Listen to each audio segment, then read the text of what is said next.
Former SafeMoon CEO John Karony is out on bond, folks. He is out of jail. He is free, sort of. And it's all thanks to his former CIA parents. This is true. Today we are talking about this story, how John Karony stole $300 million, was arrested, and then got out of jail, and then was put back in jail, and now is out again. We're going to dive into all of it right now. All right, in case you haven't followed this story, there has been a lot of coverage of it that I recommend you go check out from folks like CoffeeZilla. I'll link to that below. But if you haven't been following it, I want to give you the beginning of this story just real briefly here, just to catch you up. So there was this guy named Kyle Nagy, very mysterious figure. Kyle Nagy saw all the money being made in cryptocurrency and was like, I would like to get me some of that. So he basically copy-pasted the code from another scam failed cryptocurrency, used it to create a new cryptocurrency that he called SafeMoon, and then went around being like, so this is like that other failed scam cryptocurrency, except this time it's going to work because we can't steal your money, unlike those other guys who stole your money from that other cryptocurrency that I stole the code from. And then you know how the story ends, which is, in fact, they did actually steal the money. So the exact same thing happened with the new cryptocurrency, even though Kyle Nagy went around being like, no, that can't happen here. This is different. So that's the general premise. At a very high level, that's what's happened.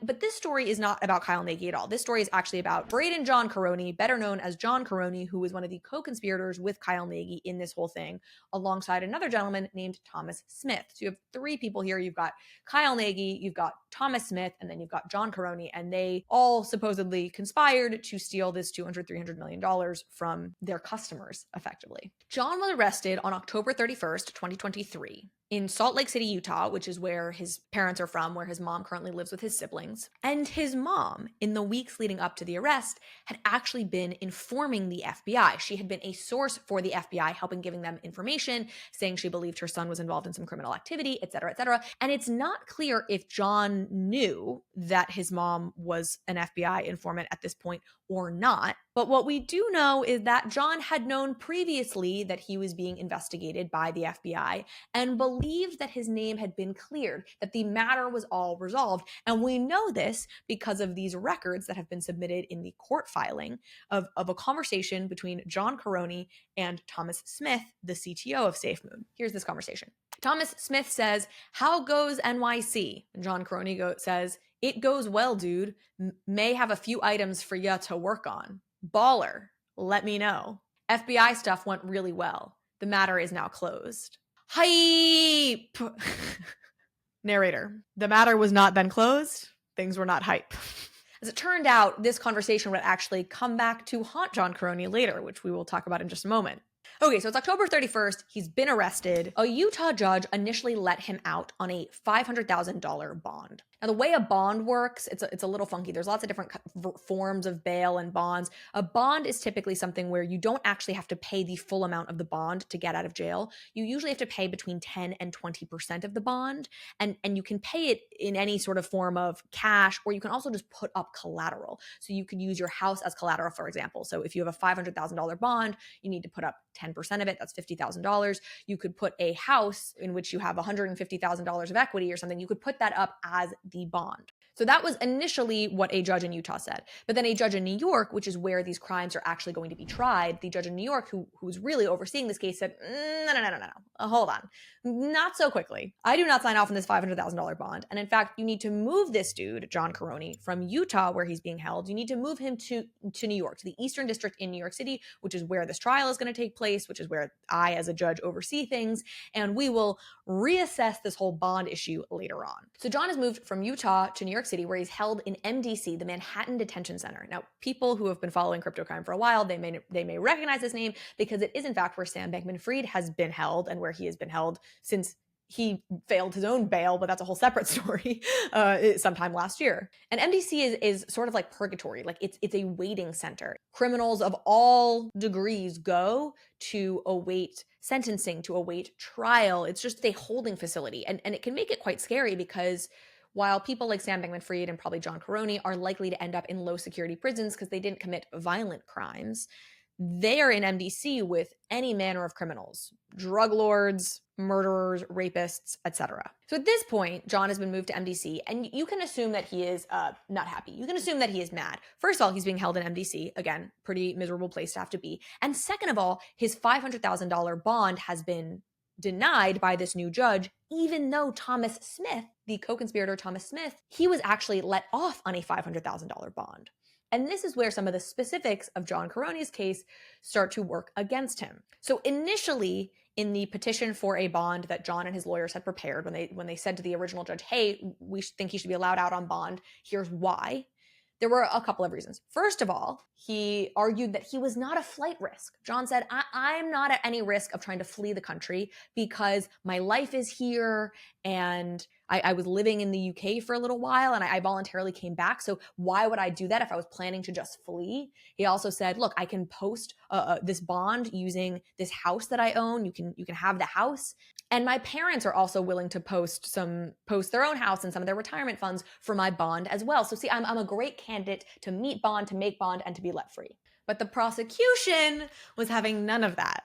First, they said, to the argument that he was not a flight risk, this is where that previous text conversation came back to bite him. Because what they said was, actually, when John came back to the United States, he thought he was in the clear. And here are some text messages showing that previously he thought we were no longer investigating them. So when he came back to the United States, the time he was ultimately arrested, he thought he was all good to go. He thought we were no longer after him. So that's not really an indication that he's not a flight risk. Second, that house that he's talking about, that house that he's saying he'll use as part of his bond, no. That house, we believe, was bought with the illegal gains, with the illegal money he made running this illegal, fraudulent cryptocurrency scheme. So he's probably at risk of losing that house regardless. He's probably going to lose that house as part of this trial. So he's not going to be motivated. He's not going to be incentivized to stay in the country because he fears losing that house, when the reality is he's probably going to lose that house regardless. And then the third thing they said, and this is where shit gets really interesting to me, is about his parents. The prosecutor said that Karony's parents were not, in fact, good suretors for him. Now, a suretor is somebody who accepts responsibility for somebody else's debt or accepts responsibility for their behavior. So basically, the idea here being that his parents were saying, hey, we'll vouch for him. We'll be on the line if he runs. And therefore, there's this social pressure. There's other things happening to keep the person to not default on their debts, to show up in court, whatever the case may be, because they're basically vouching for the person. That's a suretor. And the prosecution said Karony's parents are terrible suretors in this case. And here's 3 reasons why. First of all, they mentioned the fact that John Karony's mom had been working with the FBI throughout this process and in the weeks leading up to his arrest. She and John's father, who are both former CIA agents, are both witnesses in this case for the government. They're witnesses against their son. They're part of the case against their son. So part of the idea of suretors in a case like this is, well, they will incentivize the person to show up in court, because if the person flees, it's going to hurt the suretors. And the prosecution is saying John might not be worried about hurting his parents, given the fact that they have been informing the FBI. He may be more than happy to screw them over by fleeing the country. Second of all, the prosecution said that Karony had been essentially estranged from his parents for almost 2 years, which is not entirely surprising when you consider that they were, I guess, snitching on him in some way, but that they did not have a good relationship. So again, these were not people that would socially incentivize Karony necessarily to stay in the country. And finally, the government said John had given his parents money over the course of his time running SafeMoon, and that there may even be some debts that his parents still owed to John around those business dealings. So again, that could actually, if anything, incentivize John, according to the prosecution, to flee the country all the more, because he wouldn't mind sticking his parents with the bill, given that they owed him money. And so originally these arguments all worked. The prosecution's arguments worked. And the judge was like, yeah, you are not getting a $500,000 bond. You're not even getting a $1.2 million bond, which was another number that John and his team asked for. But more recently, there was a hearing. And this hearing was not publicized, and there's no public transcript of it, so we can't know exactly what was said. But a reporter from Law 360 who was there did give us some idea into things. And ultimately, the judge decided to let John Karony out on a $3 million bond, largely based on the statements of his parents. So his former CIA parents apparently argued successfully that they had mended their relationship with their son, that yes, they had been estranged and they had been estranged over a business matter, but that business matter had been resolved and they now were supportive of their son and they were standing behind him. This fell short of them saying that he was innocent. I think they still obviously helped to provide information to the FBI, but they say, we love our son loves us, we have a mended relationship. So we do think that we can act as suretors in this sense. And second of all, that they would make sure that John showed up in court for all future court dates.